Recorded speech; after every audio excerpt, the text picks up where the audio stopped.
जिन्दगीको यात्रालाई गन्तव्यमा पुर्याउनको लागि कडा मेहनत गर्नुपर्छ भन्दै दर्शकहरूमा मेरो नमस्कार।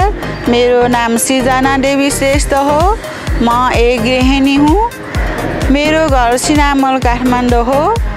मेरो प्रतियोगी नम्बर 8 हो।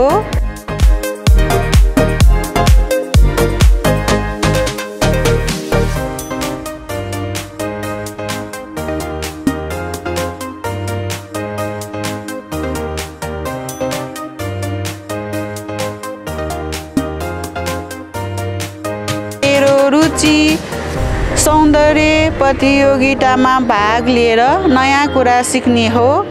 मेरो उद्देश्य दिन दुखीको मनैदेखि सेवा गर्ने हो।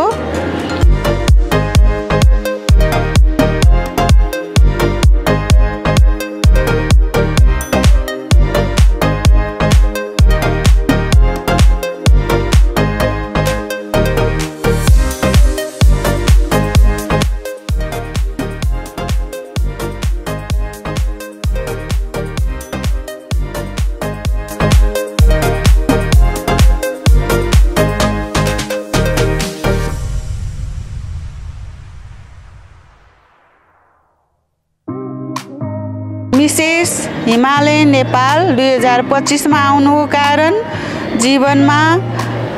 आफूले जीवनमा सिक्न चाहेको सबै ज्ञानका कुराहरू सिक्न मन पराउँछु। त्यसैले म यहाँ आएको हुँ। धन्यवाद।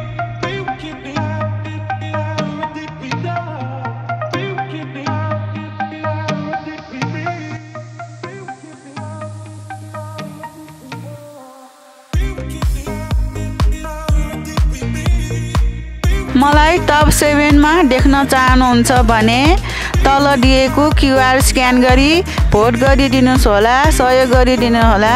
धन्यवाद।